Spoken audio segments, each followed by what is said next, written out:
Up, Doe? How you doing? Adios. No, buenos dias. All of that. What up, Doe? Hey, all of that stuff.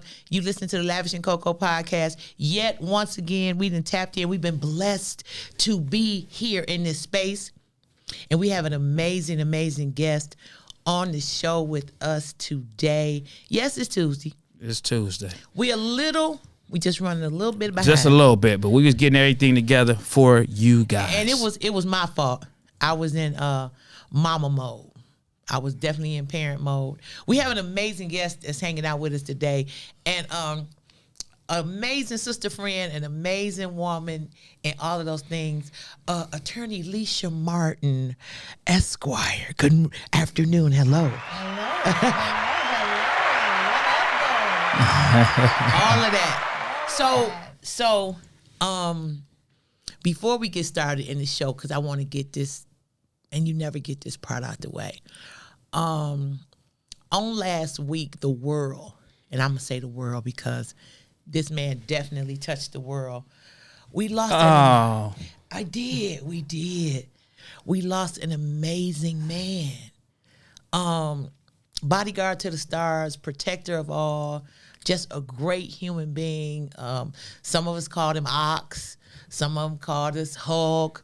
Some of us like, damn, man, you ain't have to do me like that. It all depends on what side you was on. But the world lost an amazing person. And it's interesting that each of us are here, and he touched our lives in different ways. So, Lavish, I'm going to start with you. What we got? Yo, Ox, and his name is Oscar Brown. So you can go on social media and see it, and everybody's posting and talking about him. Like I said, he was bodyguard to the stars, executive protection, all things, big brother, all of that stuff. Now listen, if you cross the gun line, let's be clear, because he had two gun lines. He had an emotional gun line that you could not cross, and a physical gun line. So Lavish, tell us briefly. And you listening to Lavish and COCO, and today is Lavish T. Williams, and the T stands for tantalize.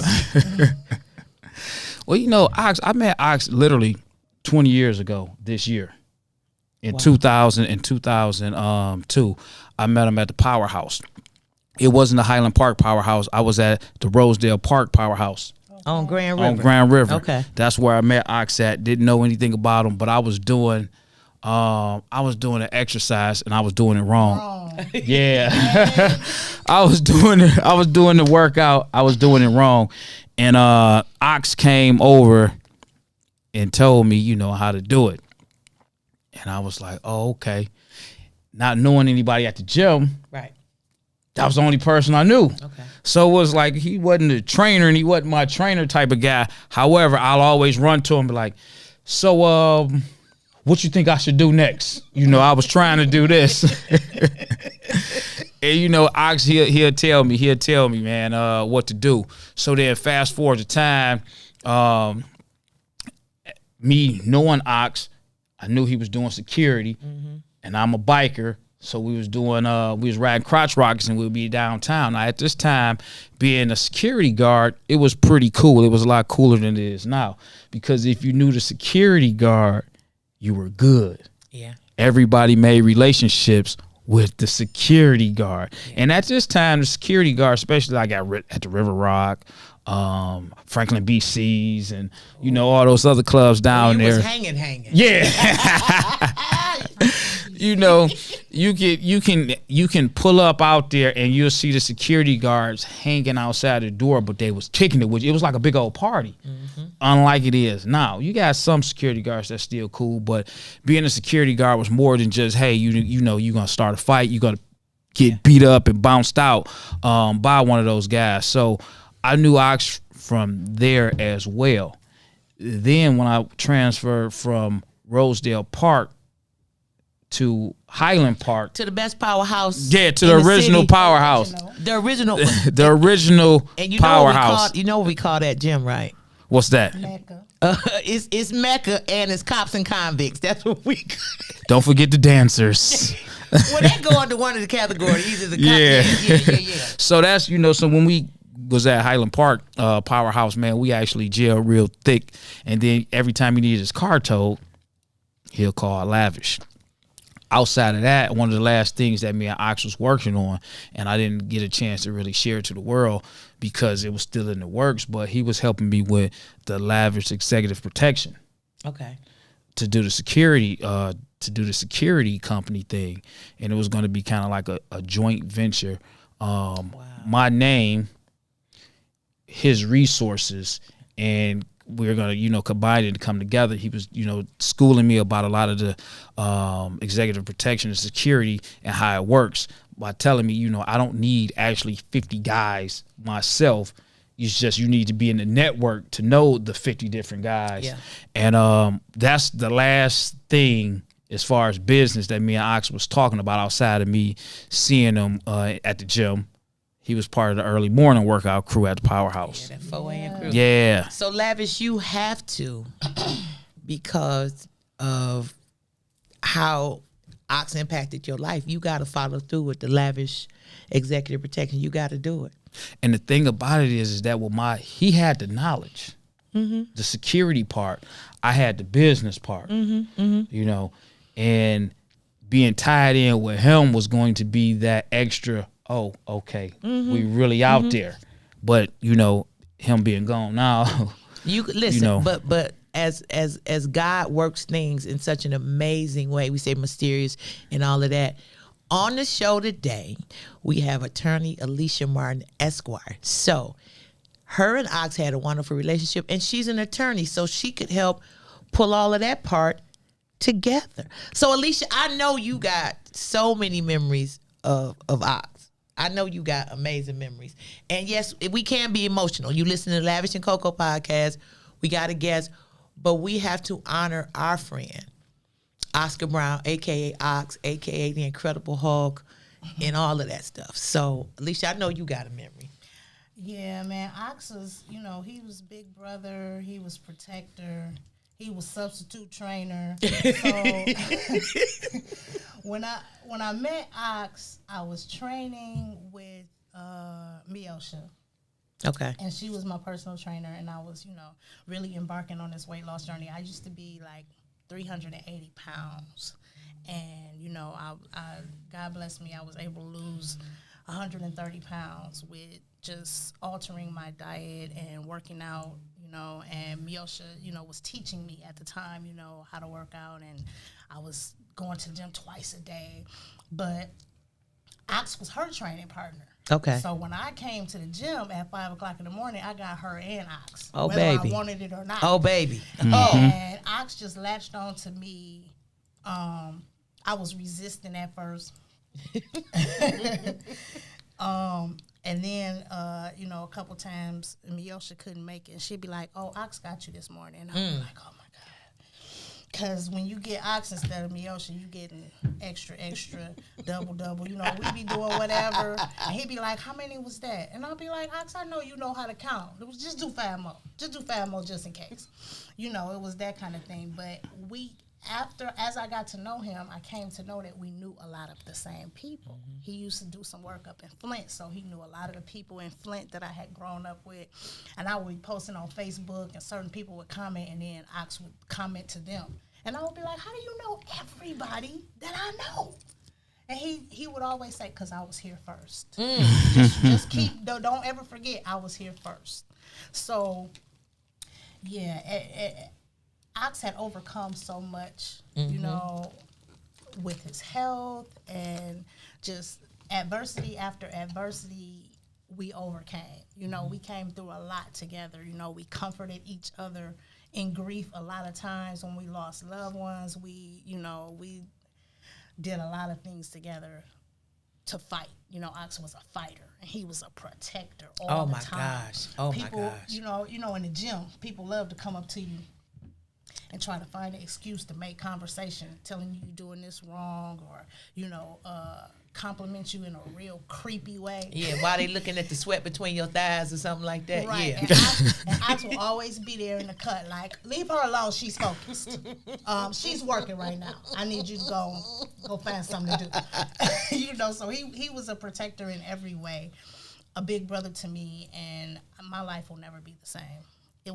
That's just the truth of it. My life will never be the same without Ox present in the physical. Yeah. But at the same time, I know where he is. Yeah. Yeah. So I know I'll see him again. Wow. It's funny that you said that about the gym, because when being an entertainer and all of that, I met Ox as a protector, right? But it wasn't a traditional kind of thing. It was, he knew all the people I knew. He knew one of the guys that did executive protection that I was dating or whatever. So everybody kept saying, you got to meet Ox. You got to meet Ox. Ox. I said, what grown-ass man called himself Ox? So at that time, it was an ox, a box, it was a house, a rock, a worm, and a sly, and all these guys did executive protection. So when I met Ox, he had that look on his face. He was like, yeah, what up, how you doing? Listen, let me tell you something. I said, whatever you say. And it wasn't his size. It was just the fact of, I felt so comfortable around him because he knew what he was doing. Because sometimes you see people when they do executive protection and you like, I don't know. But with him, any one man that could literally herd 10 or 12 people, and you got a whole entourage. I remember he was at COCO with the No Limit, and it was Lil Wayne and all of them. No Limit is not Lil Wayne. That's Lil Cash Wayne Money. was with them. With No Limit. Okay, No. Lil Wayne was with No Limit. Now, I don't know later on, but Lil Wayne was with them. Ox was with them. Lil Wayne. What's the daddy name? Master P. Master P. Y'all all off. Cash Money is with Lil Wayne and Baby. Okay. Little Romeo is with Master P. Okay. Okay. All right. Lavish. At COCO. Anybody remember this concert? Anybody in radio? It was Lil Wayne, Master P, and everybody else. What was the lady? Mia X? Mia X. All of them was together. You sure it wasn't Lil Romeo? I'm sure it wasn't Lil Romeo. I 'cause know. He wasn't even rapping that Listen, back then. But we talking about we 1998. understand that Lil Wayne was not part of Master P's crew, but he may have been featured on this He was show. with them. Lil Wayne He might may have been performing on this particular evening. he might have been 15 years old. Is that okay, Lavish? Carry on. Okay. That they did the concert at COCO. And Ox, I watched him herd at least 12 people. He had other guys with him. But the other guys, it was like, okay, we going through here. Y'all got to make a hole. We coming through. And I was just sitting there like, this is amazing. Did it turn you on? Not that way.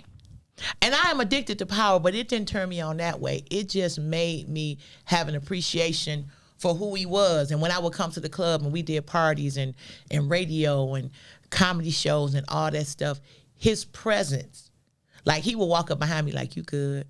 And I would have somebody working with me, right? He'd be like, yeah, that's why I told you need to fire him. I'm like, Ox. I say, that's your boy work with me. I don't care. He ain't Ox. He had a presence. He had a personality. He knew my daughter and her friends because they would go to concerts. And I'd be like, Ox, you working the so-and-so concert? My daughter and them coming. I got you. It was always love. It was always, even if he cussed me out, and me and my girls was hanging out, he'd be like, how many drinks you done had? I'd be like, he said, you done had 3. I was looking at you from across the room. I'm like, damn. Daddy? But he was just always Ox. And like you said, Alicia, whatever was going on, he fought all the fights. Mentally, physically, spiritually, and all of that. So I will miss him. I will miss being chastised. I will miss being at the powerhouse, and my trainer, who was Eric, will walk away, and I'm doing something, and a creepy guy come and be standing there. Dang, COCO, I didn't know your legs was that long. I'll be like, hey, my man, she good. I'm like, how he see that? He be working the mirrors in the back of the gym on that. Yeah. So if you don't know who he is, go to the social media and look up Oscar Brown and check him out. And we've lost so many people. And we just here today to celebrate life and to find out how we can live better. Because, Alicia, listen, I got a list of questions that people sent me when they found out you was going to be on the show. So we finna get into the good part of all of this. Alicia Martin, attorney at law, Esquire. We finna ask you all the questions. I think I met you down at what's now Savannah Blues. It was a comedy night. And when they introduced you, they were so surprised. They kept saying, she a lawyer. I said, why y'all keep saying that and whispering? Because she a lawyer for real. You were sitting in the corner with Heather J. Mm-hmm. Josh, it was Josh, Heather. When Josh used to do the comedy night down at, well, it wasn't Savannah Blues, whatever restaurant it was. And you were sitting off in the corner. You had your hair in a ponytail. And I'm sitting there like, she a lawyer for real. I said, why is y'all whispering? All the guys was whispering. She a lawyer. She thick and pretty too. I said, why y'all telling me? I don't know. I'm going to go up to her and say something. I said, well, why y'all telling? They was like little kids. Like, you know you had them like little kids. Like. So what kind of lawyer are you? So my practice consists of about 70% criminal defense, about 30% family law. I really hate doing the family law. It's necessary, but I don't enjoy it as much as I do the criminal defense. But I do divorces, I do child support, custody, parenting time, all of those family law things, and then, I do everything criminal from something as simple as a traffic ticket all the way up to serious felonies, murder, whatever. I defend people. I make sure their rights are protected, and I be keeping y'all cousins out of prison. Do you really keep them out? Do you be in there yelling? Objective. Objective. Object. Whatever. Sustained. Overruled. Yeah, I'm a fighter. They hate to see me coming. Do you say I call in my police. next witness? I call in my next witness. Do I say that? Yeah. Yeah, I say that. Okay. Just, curious. Everything you heard on TV. You say it? I be saying it. Yeah. Do you ever say he's badgering the witness? No, I say he's being argumentative. That question was asked and answered. Ooh, I love it. I love the Black Sister Power, Okay. y'all. Yes. I'm excited. I don't know why. Powerful people. It just does something for me to know that there are amazing people in positions to change the narrative. So one of my questions I got asked, Alicia, and I know you understand this. Can we talk about expungement, please? Yeah, Yes. let's talk about that. So it's a twofold question. So one of my buddies sent me a text and it said, ask her, is it like if you commit a crime and you go a long time and don't commit another crime, is it such a thing as stuff being automatically expunged from your criminal record? No. Okay, explain No. that, because he think So you said it. No. Okay. So unless you were convicted under a statute that allows for automatic expungement, such as HIDA for young people who are 18 to 21 at the time of the offense, or 7411, which is a first-time low-level drug offense. If they sentence you under that statute, then when you complete your probationary period and you have met all the requirements, it is automatically expunged from your record. Okay.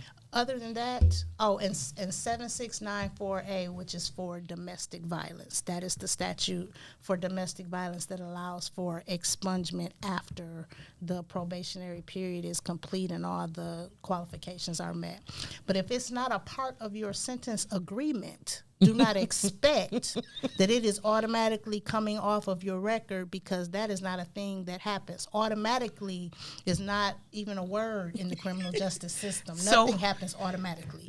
So I want y'all to hear that. You listen to Lavish and COCO podcast. Make sure you like it and share it.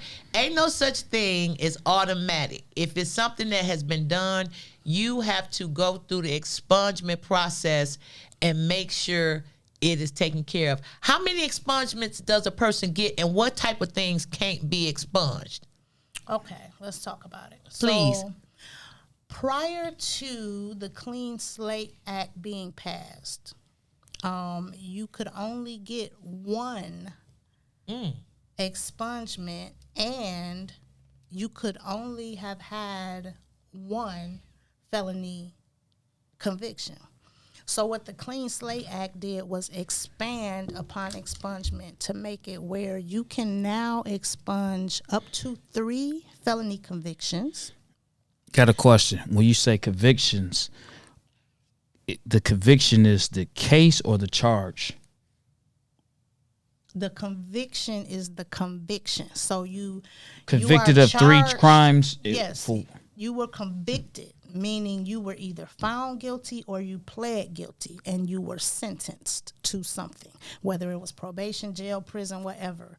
That's what a conviction is. Doesn't matter how many crimes was on that conviction. Yes. Oh, it does. Because if you plead to 3 things, that's 3 convictions. Okay, that's 3 convictions. Okay. Yeah, so if you got one case with 3 charges on it, and then you got another case with 2 charges on it, that's 5 convictions. Okay, You're not 'cause going to be able to expunge all 5 of those. Because I done had a back and forth debate with people before that says, no, if you had been convicted of this crime, this is one thing, but it doesn't matter if you went back and stood in front of the judge 3 different times and it had 5 different cases on this one, 2 on this one, and that one. So just wanted to clear that up. No, each charge in the information against you is a conviction. Separate conviction. Okay. Yes, indeed. So they do have an exception, though. It's called the one bad night exception, where Wait, hold on. Can we use that in the other world? Okay, never mind. Say that one more time. I thought it was hilarious myself. The one bad night exception. One bad night exception. Do y'all know about that? If you have a case where you were charged with multiple crimes and you ended up with maybe 3 convictions, but they all arise out of the same incident. Okay. So you were drunk driving and you ran from the police, so you got a fleeing and eluding, and you also had a pistol in the car. That's 3 separate convictions, but it all came from just one bad night. Wow. So they will allow you to expunge those 3 things as though it was only one thing. Okay. Other than that, the limitations of the Clean Slate Act are assaultive crimes. You may only expunge 2 assaultive crimes in your lifetime. You may not expunge a life offense. Any offense for which the maximum penalty is life is ineligible for expungement. So let's say you committed a murder. You spent 15 years in prison. It was back in the 80s. It was a long time ago. You ain't been in no trouble since. It don't matter. It's not coming off. Okay. Wow. The one bad night. That's what they take the morning after for. Someone said, can you use that when you're going to court before you get convicted? No.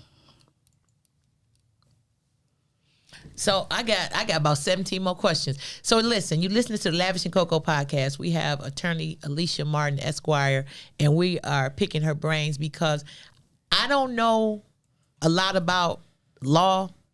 I know how to avoid getting in situations, but we needed an expert here because I'm tired of hearing the misinformation that's being passed on, and I know that we need correct information. So I got another question. And this is a question that a lot of people, it's a gray area for them. So this is the other question.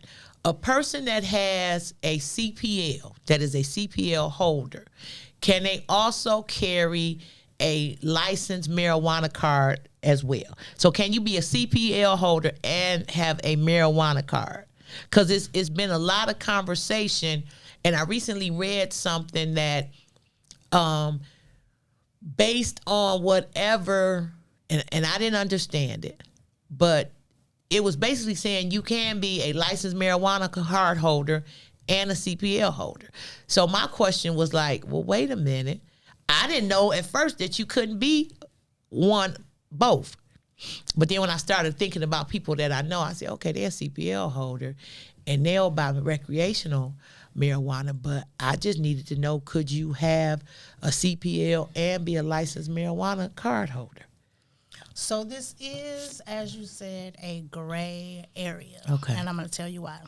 When you apply for your CPL, there are questions on the application that relate to your health and your mental health. So if you answer those questions truthfully and you are holding a medical marijuana card and you're taking marijuana for anxiety or for whatever reason, come on now. then your CPL application will be denied. So it's really a question of which comes first, the chicken or the egg. Because if you get your CPL first, Okay. You can't get that. then you can go and get the medical marijuana card. Oh, But okay. the bigger question is this. Why do you want a medical marijuana card in 2022 when marijuana is legal for recreational use as well as medical use? That's a good question. It was necessary at the time when it was only legalized for medical purposes. But now that it is legal for recreational purposes, why would you want a medical marijuana card at all? Now I don't know the marijuana law like that because I'm not a smoker, but I know that individuals get pulled over by the police and they have weed, and it's a problem. So when you say it's legal, what's why legal is about it it? a problem? I don't know. They still get arrested. They get their weed taken. Do they have warrants? Are they license suspended? I mean, they don't go to jail. So okay, so Alicia, So what's legal about the weed? Is it, hey, I got weed in the car, and that's just what it is? What did you stop me for? It's legal to have weed in the car. how much? Yeah, that's the issue right there. Okay. You can't be traveling around with pounds in your car. Okay. It says for personal you can use. only have an amount that's appropriate for personal use, but you can't be using it in the car. while you're Okay, driving. okay. So if they smell marijuana in the car, that means that you've been smoking it in the car. And that part is illegal. You're not supposed to be smoking and driving, just like you're not drinking and driving. So it's church. legal to drink and it's legal to drive, but you can't do both at the same time. Okay. So they pull you over and you got a half full can of beer or a cup of whatever, then that's an arrestable offense. That's a misdemeanor, having open alcohol in a motor vehicle. Same thing with marijuana. It's legal to have it. It's legal to smoke it, not while you're driving. Now, is that legal per city or per state? So it is a state law. The legalization of marijuana for recreational purposes is a state law. Marijuana is still a controlled substance under federal law. And that's why when you travel, you have to be very careful about where you're going. And if you're a person who utilizes marijuana legally in Michigan and you're, taking a trip to Connecticut, you need to find out if it's legal over there, and your mode of travel, because the airports are regulated by federal law. So if you have marijuana on your person or in your luggage, they have the option to, consider that a controlled substance and treat you accordingly. Now, typically they do not. Oh, they don't? Okay. The contraband that they're looking for is large quantities of drugs, narcotics like cocaine and heroin and things of that nature. They're not really concerned about weed for the most part. But if they felt like it, if you just got the wrong person on the wrong day and they felt like it, they could, and that could hold you up. Like with Brittany Griner. Exactly. Okay, y'all. So listen, I want my people to have the correct information, and we listen. We got misinformation, and we need the correct information. Another question, and Lavish, I'm gonna turn it over to you after I ask this question. Driver's license that are Okay. 3 things. If you have a driver's license and it's been suspended for a long period of time. It's 3 questions. How do you get your license back? That's number 1. And the next question is, what is the punishment for a person that is driving that never had a driver's license? Because the rapper Nori just recently got his driver's license. He had never had a driver's license. So if you had your license and they suspended and you driving, what do I have to do to get my license back if it's that situation, or if I never had a driver's license? Them two situations. So they're both essentially the same. Driving is not a right, it is a privilege. And that privilege is controlled by the Secretary of State. So when you have an issue with your license, that's the best place to go first. Because you can go to, your local district court, but they only can tell you the information that relates to their particular court. So if you're a person, like very many people in the Metro Detroit area. Why did you, wait, did y'all see the look on her face when you ain't have to do us like that, the way you closed you. Who have been driving in multiple different jurisdictions for several years. So I'm gonna say this. I'm gonna say this. I know, and I ain't snitching, and I know she ain't gonna say it, but it's a bunch of comedians and entertainers that need to holler at Alicia to get y'all license right, because y'all driving all over the country and y'all license bowl, and the person with you, me, don't know it until we happen to get pulled over and you like, oh, I ain't got no license, as the state trooper walking to the car. And I'm sitting there like, what? Because now you have to ask people, you got a license and are they good? Because it's a lot of people out here that don't have license and you don't know till you go on the road with them and you like, okay, you can drive, and they driving and you get pulled over. They like, COCO, I ain't got no license. You ain't got them with you or you ain't got none. Yeah. They've been suspended since 2010. I'm going to beat your ass after this trooper pull us over. So go ahead, Alicia. I'm sorry. I had a flashback. Go ahead. I'm sorry. So there's the license statute has many different laws. So there's a law for failing to display a license. That's the lowest level violation. And if you get charged with that, that's not going to put any points on your record. I walked out the house without my wallet. I have a license, but I don't have it on me. Okay. Then there is an expired license. Well, my birthday came and I was out of town and I didn't make an appointment. I ain't renewed it yet. That's a different charge. Then there is the suspended license. I got a ticket. I didn't pay it. Enough time went by. They suspended my license and I'm still driving. And then there is a section that says driver's license never acquired. That means this person is 30, 40, 50 years old and just never went and got a driver's license. I think that, I'll let you carry on. So it's amazing to me because when I grew up, and I'm not an old woman, I'm in my 40s. Getting your license was a rite of passage. It is. We looked forward to taking driver's You couldn't training. wait to turn 16 to get that driver's license. Yes, we took driver's training in the summer when we was 15. Yes. Because as soon as we turned 16, we was was getting ready. our license. And if your parents had any kind of bread, you was getting an old raggedy piece of car too. So you was really excited about getting your license. And I grew up in Flint, but I've lived in Detroit since the early 2000s, and never in my life have I met so many people that didn't have a driver's license. But it's they like got they new got cars. age, they just get a certain age and start driving, and that's part of the reason why say it. It be so many accidents because they don't know the rules. They just know how to operate the machinery, but they don't know the rules, the traffic rules, and so. That's why you get so many tickets, because you ain't got a license and you don't know what you're supposed to do. You don't know how to properly make a turn. You don't know what to do when the light blinking. You don't know what to do at a four-way stoplight. And don't come to a roundabout, Lord Jesus. Oh my goodness, yeah. That's new. I ain't never seen that before. What I'm supposed to do? And listen, and it's a lot of people that's still sitting there right there at the roundabout, and I'm like, go! I be hollering, would you go? Your ass better go! Oh, Evergreen, go! Even out of town, be like, could you go?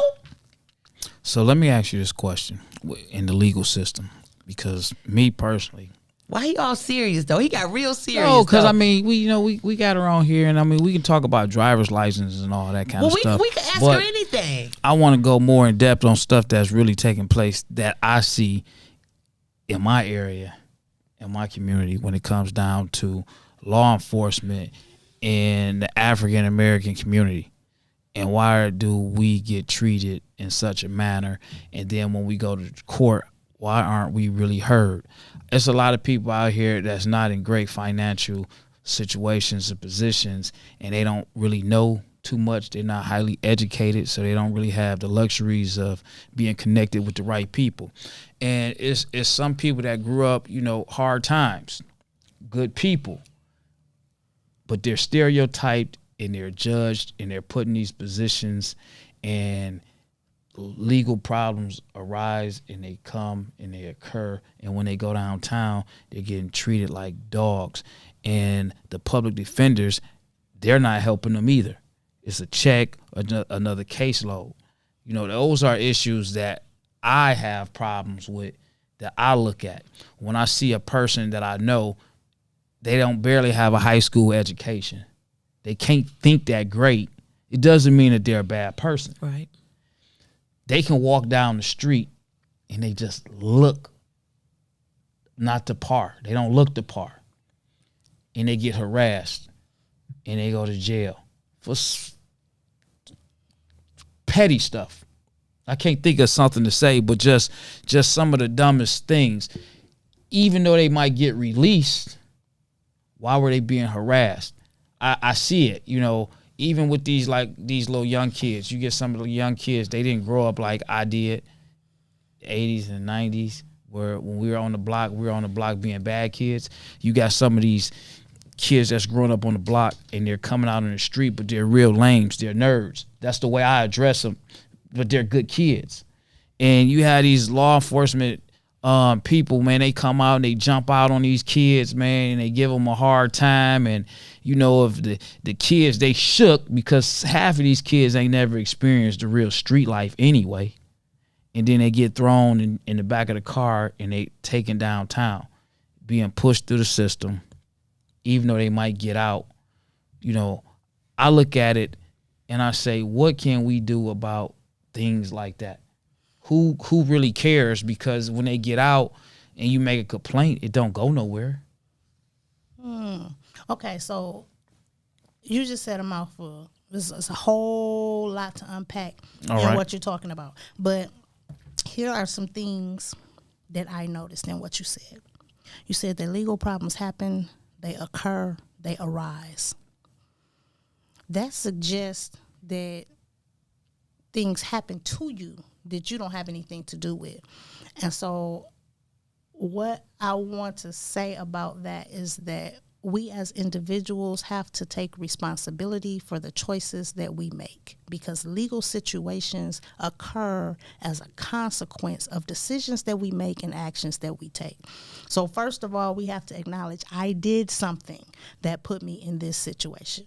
That doesn't make you a bad person, because we all do things all the time. Any one of us, even from the most law-abiding person who's never been in trouble with the law, has done something illegal before, just didn't get caught, maybe didn't even know that it was against the law. So breaking the law does not make you a bad person. Then you address law enforcement and their behavior. I really can't speak to that.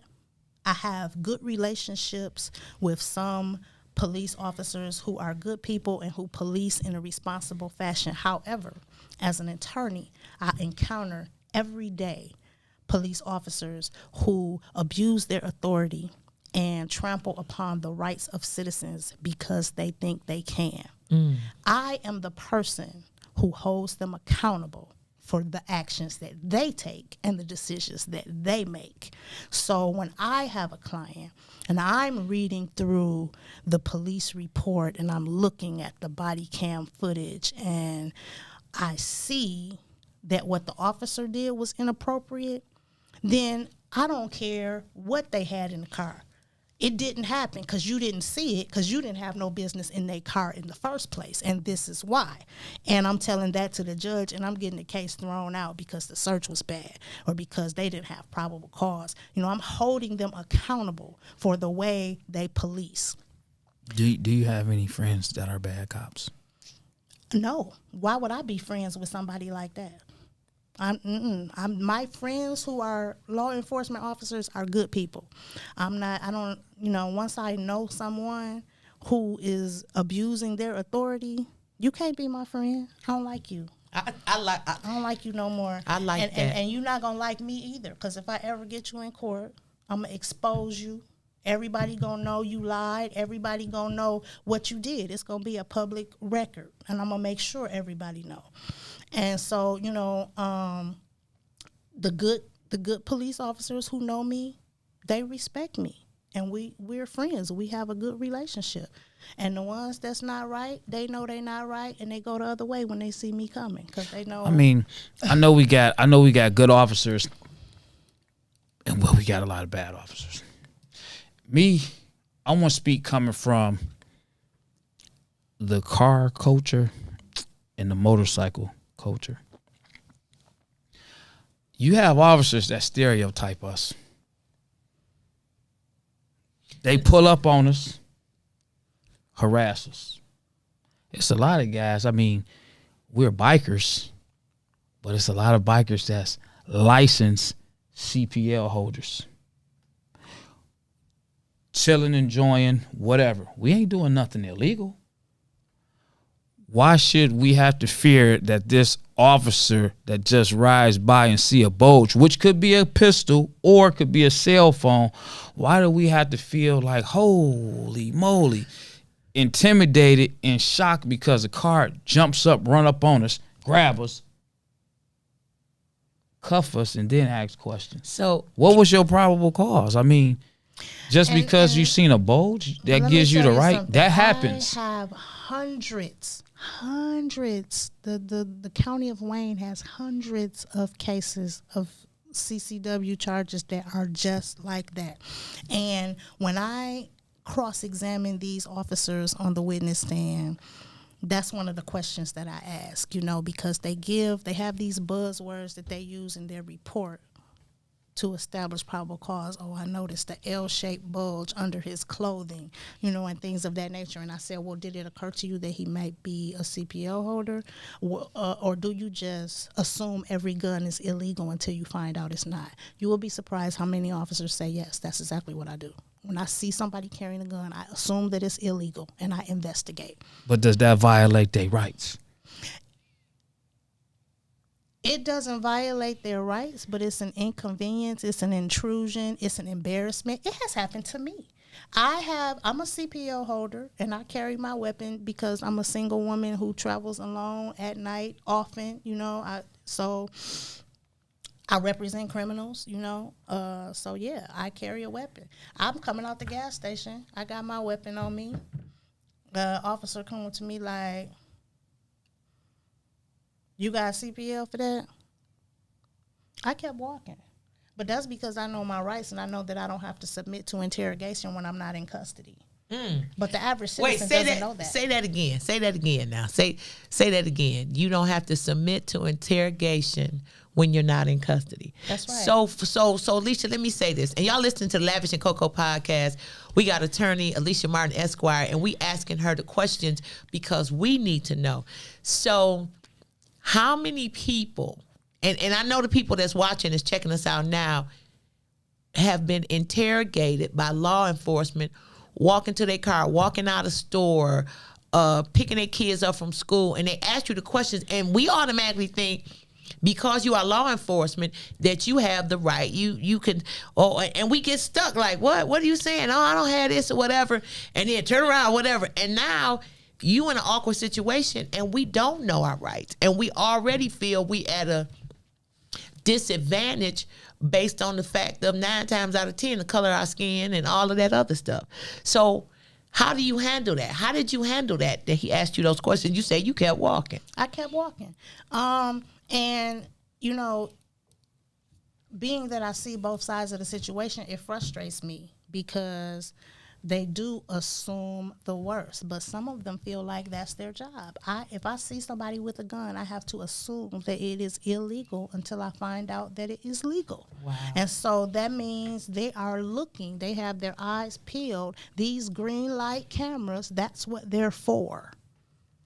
Is to watch people going in and out of gas stations and liquor stores and other establishments that have these green light cameras and see who's carrying a weapon. Somebody is monitoring these cameras 24 hours a day, and they are making calls to dispatch. Hey, go by such and such on the corner of 7 Mile and Van Dyke. Suspect is wearing a hoodie, gray hoodie and black pants. Look like he carrying a weapon. That's everybody. And they just walk up to the guy and be like, hey, you got a CPL on you? Oh man, no, I ain't got no CPL. I'm open carrying. No, you not if it's in your pocket. So okay, wait. So say that. Okay, what is? I'm so glad you said that. And I know we hitting a lot of stuff because we trying to get all the stuff done. No, we can't be that late. Okay, we got about 10 minutes. This may be where we have to go over about 10 minutes. What do you say for the people? Because I know a lot of cats be like, no, I'm open carry. I be like, if any of your clothing is covering that weapon in any way, it is not open carry. Can we talk about open carry, please? Okay, so let me explain to you very briefly what open carry is. Because people think they're doing it right, and then they end up charged with a felony, fighting for their life, losing their job, and all type of stuff because they were not aware of the proper way to open carry. Michigan is an open carry state, which means that you can carry a firearm on your person without a CPL if you are doing so properly.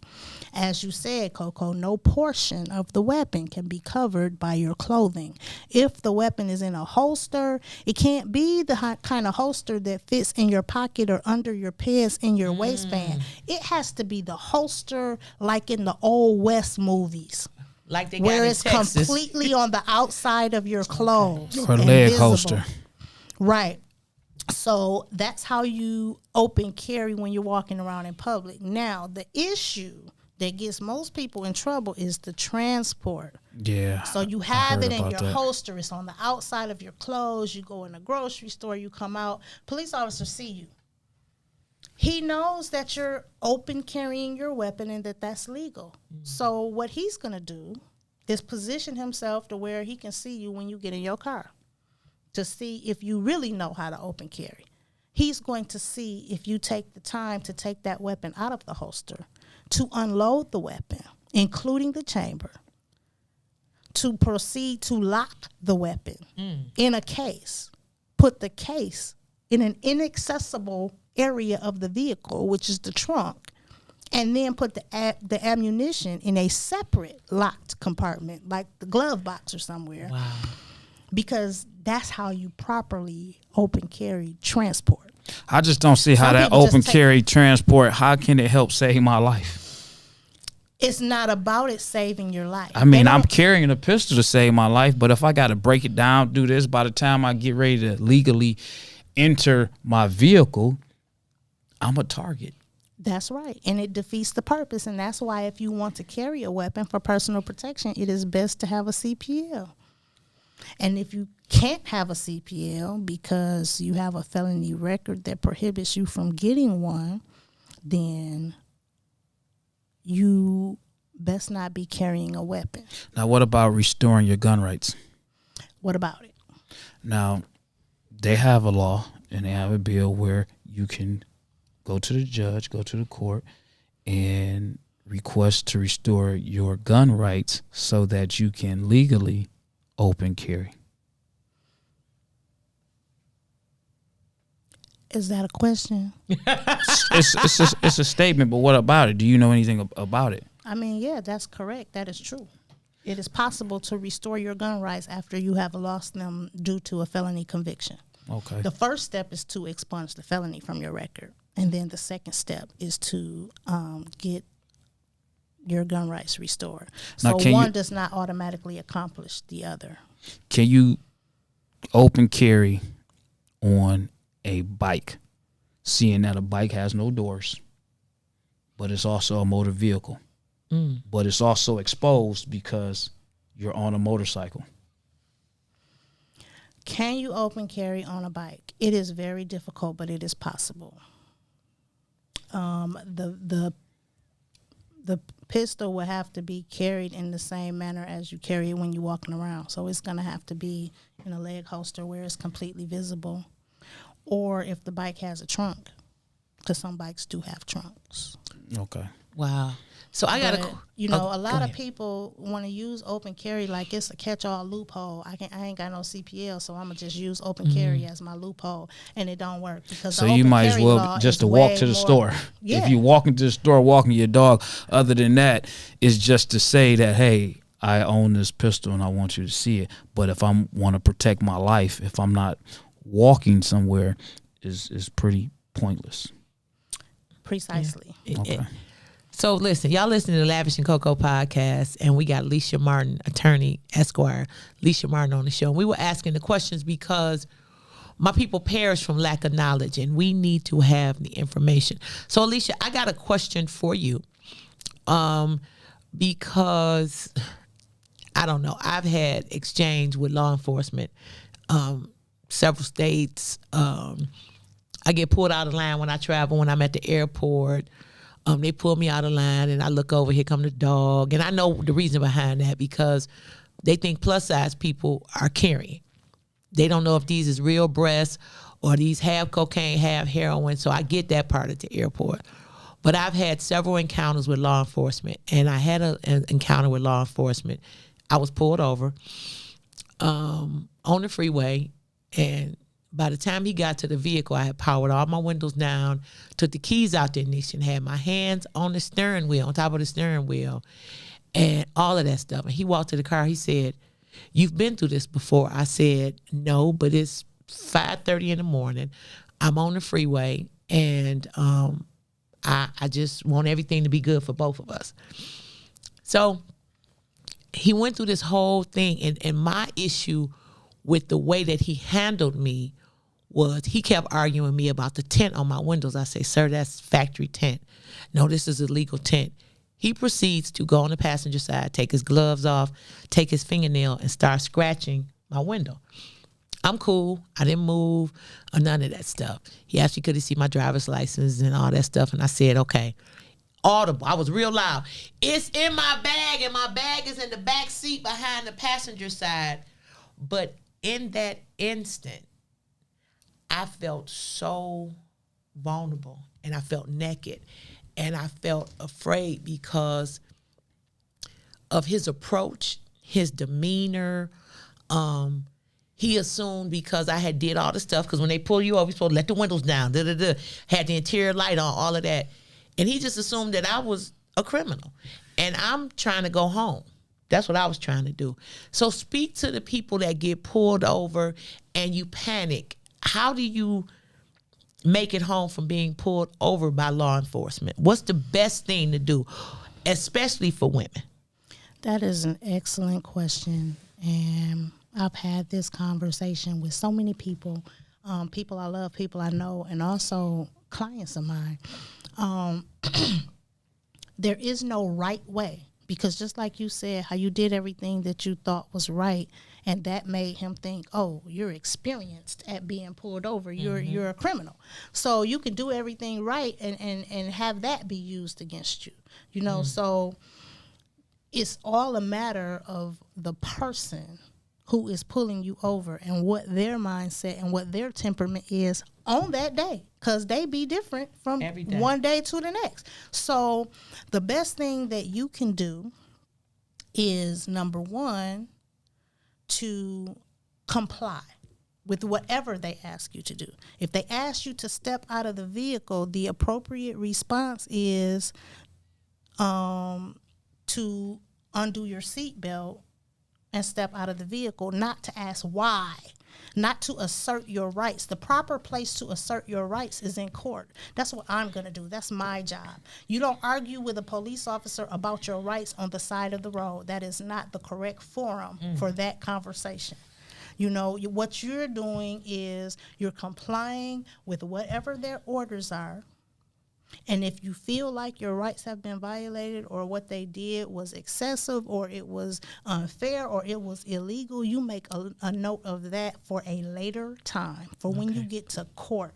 Because the side of the road is not the place to tell the police officer, I know my rights. You ain't supposed to be doing this. What's your probable cause for pulling me over? You don't want to say things that make the police feel like you are questioning their authority, because their authority is what makes them feel safe.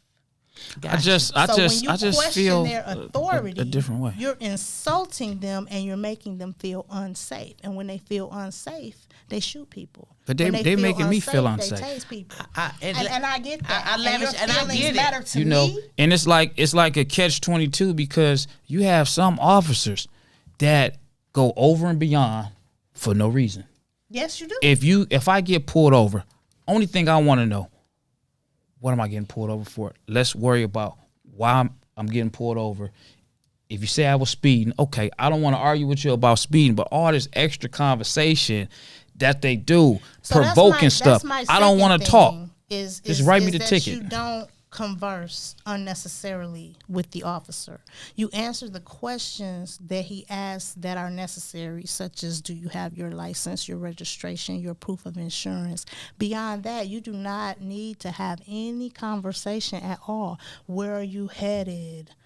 Where are you coming from? Those are not questions that you have to answer. So how far do you have to have your window down? You don't have to have your window down at all. What do you mean? You mean when they approach the car? Yeah. Oh, it has to be far enough for you to give them the documentation and them to see in the car safely. See, and this goes back to when you do little things like only lower it a crack and slide out the paperwork. You antagonizing the situation. You're spitting in their face. But it's not illegal. It's not illegal. It's not, but you're making the process longer, though. You know, no, I say this because I had a experience in my car. I got all tinted windows, right, windshield and everything. I was going north. An officer was going south. He makes a U-turn. I've seen him. He already had somebody pulled over. I left my car wash. He was originally across the street from my car wash. By the time I left, he was coming back. I was going away from my car wash. He was coming towards the car wash. He makes a U-turn. He pulls me over. I roll the window down. All the way or cracked it? I rolled it more than halfway down. I didn't roll it all the way down. Okay. But I wasn't being spiteful when I did it. Okay. I just rolled it all. I rolled it down enough so I could see him, he could see me. I said, what's up, man? What's the problem? He said, I pulled you over for no insurance. I said, you ain't pulled me over for no insurance, man. You couldn't even see my license plate coming from where you were coming. I got insurance on my vehicle. He said, well, it says you don't have no insurance. So I give him my insurance. He writes me a ticket for not for the insurance. He says, oh, you got tinted windows on legal tint on your car. I say, well, you know, I got paperwork to say I can have, tints on my car. He gave me a ticket anyway. All of that conversation was wholly unnecessary. But wholly unnecessary. You don't have to prove to him that you know he lying about the reason why he pulled you over. Some things you can just know and you don't have to say it out loud. And it's okay. You know that's not the reason why he pulled you over. He pulled you over because you black, you in a nice car, the windows tinted, and it's a possibility you might have some guns and drugs in your car. That so is true. he's fishing. So, and we can know that, and we don't have to confront him with that knowledge. When he says, do you know why I pulled you over? The answer is no. I don't know why you pulled me over. But here's my license, registration, and proof of insurance. That's it. Like, we don't have nothing else to talk about. Go back to your car, run me through lean, do whatever you're going to do. If you come back with a ticket, you come back with a ticket. If you don't, you don't. Either way, I'm pulling off, and it's over. You don't have to have a conversation to prove to them that you know that they lying, to prove to them that you know that they harassing you, to prove to them that you know that they are racist or whatever. You could save all that. And save yourself a lot of aggravation and extra time. And that's the part I think sometimes we have a problem with, because Lavish cocked his window halfway down and I blew mine all the way down. And the reason I did it is because I don't want a reason, because number one, whoever approaches the car sees me and they like, okay, well, however this go down, this a big person. So no, for real, I'm already a threat. We live in a society that is very visual and aesthetic. And if you look like a threat, then you're deemed a threat. I could say the same thing a woman that weigh 110 pounds say, and they gonna handle her differently than they gonna handle me. So if my windows are tinted, I'm letting the windows down, whatever the case may be. And for people that go out and get your windows tinted, please make sure you have a doctor's form, because you going out getting your windows tinted, your doctor needs to write you a note that say you have whatever you got, the reason your windows is tinted, like a damn limousine. I just think, like, when we talk about police interactions on traffic stops, we can sit on the podcast and we can politely say how to handle things, but in the real world, it never works out that way. But you have to try it. Listen, I mean, I don't want an encounter with law enforcement. I don't want to encounter Leos, no way. I don't want to encounter law enforcement, period. I'm like Sam I am. I don't want to encounter you on the plane, on the train, in the store. I don't want to encounter you. But when I do, I'm going to maintain the position of I'm going home. Right. I can get that. And whatever I may be feeling and thinking, because I'm looking at the equation. I'm looking at their body language. I'm looking at the officer look at me and how them shoulders square up. It's certain things that I look at when I look at people. I don't care if you law enforcement, hood enforcement, or whatever.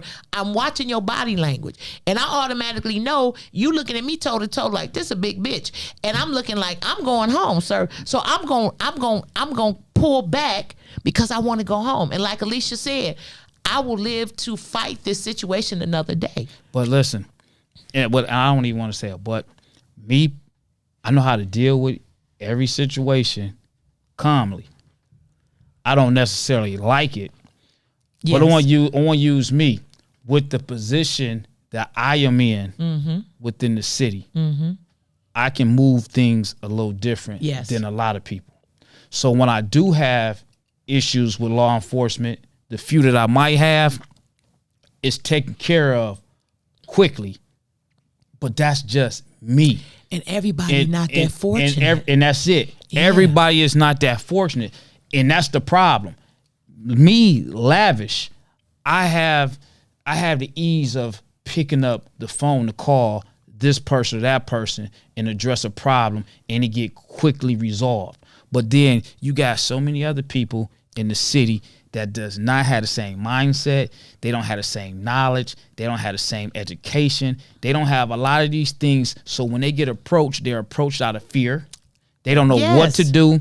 And the situations that might arise is going to be totally different than when I calmly know that do what you're going to do. And Lavish, you know you can calmly insult people.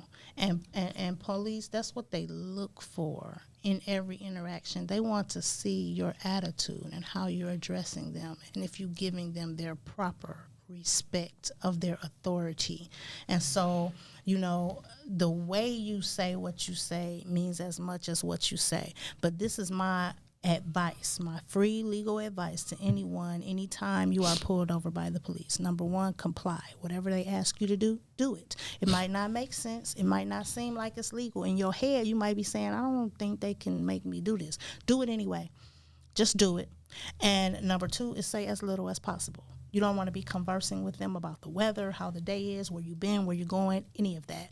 You don't have to answer those questions. What you do have to do is supply them with your license, your registration, and your proof of insurance. If you don't have one of those items, you do not have to explain to them why you don't have it. Just simply say, I don't have that, and give them what you do have. And you wait for them to do whatever they're going to do. If they arrest you and tow your car, that's what they're going to do. If they give you a ticket and send you on your way, that's what they're going to do. And you can't control it with one way or another. There's no words you're going to say that's going to change what they're going to do. So keep all them words to yourself. Your feelings to yourself. And you know what, Alicia? I had this conversation with my grandson, young black man, got locks, all of that, all the stuff that, you know, people say is threatening. But I had a conversation with him all the time.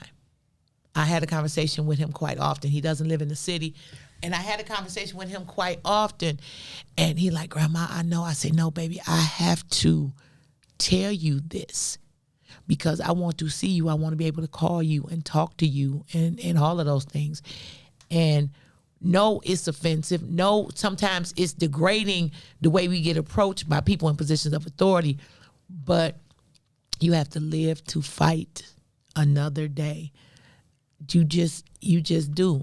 And I know as people of color, you know, we are resistant and all of that stuff like that. And sometimes the way they talk to you be like, motherfucker, oh, you be wanting to say, oh, you were $2, Lavish. I cussed twice. We want to say all the stuff, but it's like, I want to go home to my family. I had a police officer pull me over in Romulus. I was on 94. I was on my way to the airport. He pulled me over, and he started asking me questions. Do you know why I pulled you over? I looked him right in his face, and I did not say one word. Then he said, where are you going? And I didn't say anything. He asked me for my license, registration, insurance. I handed it to him. And he went to the car. He came back and wrote me a ticket for speeding. And on the ticket, in the notes section, he wrote, driver was mute. Wow. He didn't know if I couldn't talk or I wouldn't talk. He just wanted to make a point that you was mute. You didn't say a word. Like, if you say something, like, so here's the scenario. Here's why I say don't talk to them. When they ask the question, do you know why I pulled you over? There is no right answer to that question. Yeah, if you say yes, that you know why, then you're admitting that you did something wrong. If you say no, you don't know why, then you're such a horrible driver that you don't even realize that you just, was going 20 over, or that you switching lanes, or whatever the reason is why they pulled you. There is no right answer to that question. But then it's still like, and they're going to make a fence. note of that. Like, when you go to court and you try to say, well, yeah, I wasn't speeding. I didn't think y'all was speeding. Well, I asked her if she knew why I pulled her over, and she said, yeah. She said she was speeding. Wow. You know what I'm saying? They're making a note of what you say. If you don't say anything, they don't have anything to use against you. Now, I done had officers, and I'm not going to speak on just the negative part. You listening to Lavish and COCO podcast. Like us, share us, and go back and watch previous episode because it's Lavish and COCO podcast. Lavish T Williams. The T is for, I don't know, toenails today. That's what it is. And we talking to attorney Alicia Martin, Esquire. I'm just saying, she the attorney to all the people. She the attorney to the attorney's attorney. All right, let me get back to this. Well, go ahead. So, I done had officers, on the good side, they say, hey, I pulled you over. And I was like, you know what, to be honest with you, I really don't. And he was like, it was a stop sign right there, and you ran it. And I say, you know what, I didn't even know it was a stop sign right there. And I done had officers like, yeah, a lot of people don't know it's a stop sign right there because it was just put there. I want to just give you a warning. Now, on the flip side, because it's always a double-sided, coin. Mm-hmm. On the flip side, if I stay mute, and I'm not saying that I couldn't speak, how do you, find that balance when an officer like that just was making me aware, pulled me over, but made me aware that, yeah, they just put that there. When they took that street light up, they put a sign there.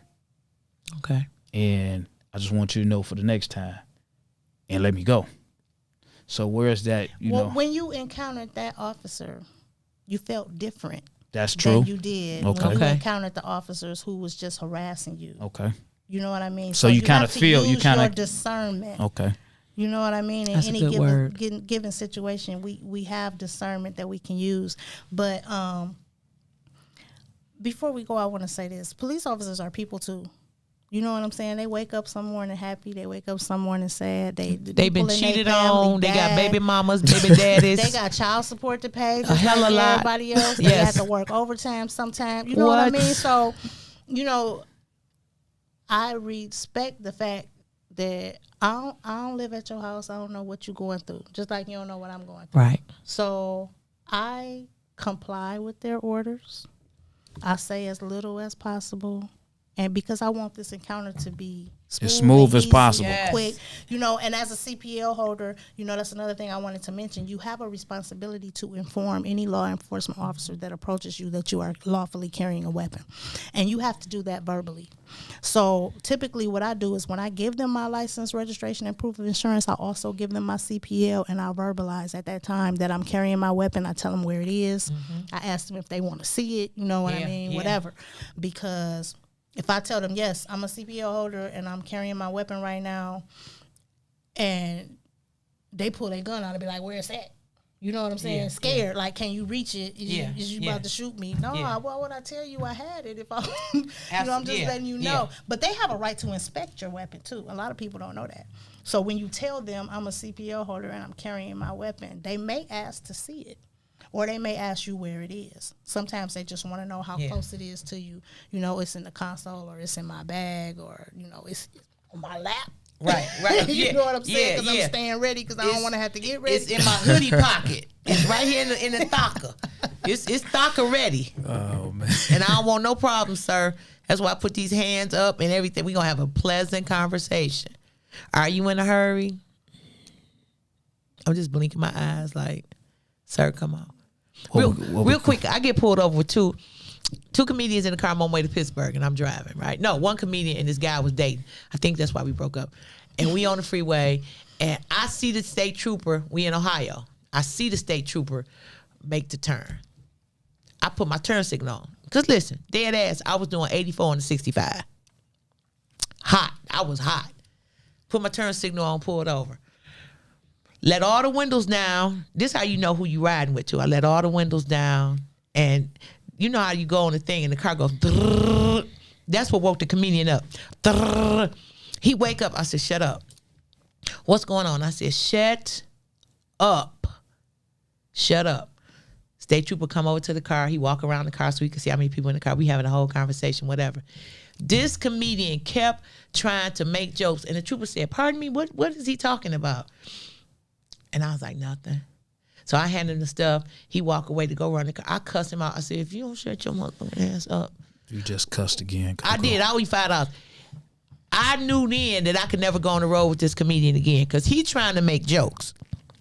I'm trying to get the hell on to get to Pittsburgh to get the bag. He making jokes. He want a friend. He want a fan. Well, not headed to Pittsburgh. No. Because real life, after I thought about it, I'm like, I didn't even know what he had on him while he trying to joke. He talking about, no, see, COCO. I said, if you don't shut up, you going to catch a Greyhound back from Pittsburgh. I was like, shut up. No, see, I was asleep. I know you was asleep. I didn't want to pull over, but so you have to. That's another. Know what people got on when they get in the car with you. Know who you're riding with. You have to know this person's temperament. You have to know. Is it likely that he got a key of cocaine in his backpack? I mean, because he carrying a backpack and he ain't been in nobody's school that I know of. So I mean, you have to know these things because these things have consequences that are going to affect you. Yeah. I know we exhausted our time, but one more thing I want to say before I go, COCO. You talked about when we met, and that was like the second time that we met. When was the first time? We were at the Crystal Palace in Sandusky, Ohio. Baby, you better know we sure was. Yes, and you and Mike Bonner were performing, and the singing group Unique was performing. And at the time, I was dating a member of Unique.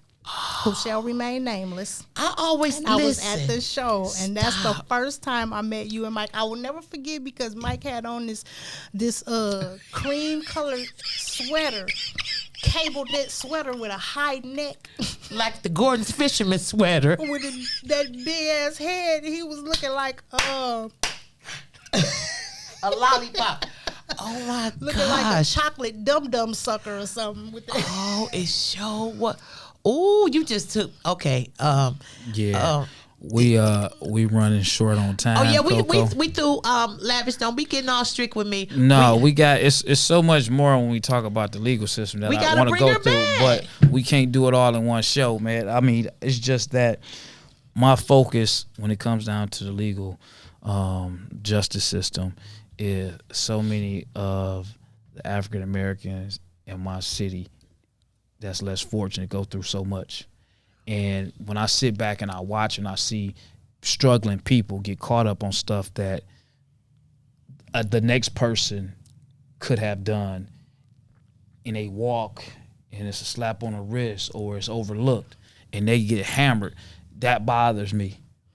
So it's so much more that we can talk about, but I want to go ahead and, shut the show down. Yeah. I thank you, Alicia, for coming out. And Lavish, to your point, I think sometimes, even though your situation in life may be temporarily compromised financially or whatever, you still need to know how to move and navigate. And even though you may not be as educated or as informed, you need to make a purpose in your heart to not let that situation be the thing that holds you hostage and prevents you from moving. And the struggle is real. I know about the struggle, but you still got to make an effort. So, Lavish, since you encounter people and I encounter people, we encounter people, your job is to help them in their situation.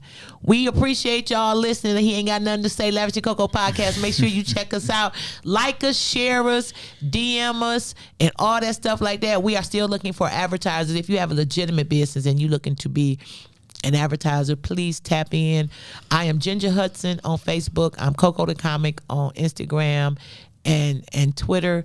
You can also find Alicia Martin on Facebook. And Lavish, what your name is on social media? Lavish T Williams, all across the board on all social streaming platforms. And the T is for triumphant. Have an amazing day. Walk in your greatness no matter where you are. That is not where you gonna find your baby daddy or baby mama. We'll talk to y'all later. We'll talk to you. And thanks for Sitting Pretty Spa for allowing us to use their place to podcast today. Yes. So we will see you next Tuesday, 12 noon.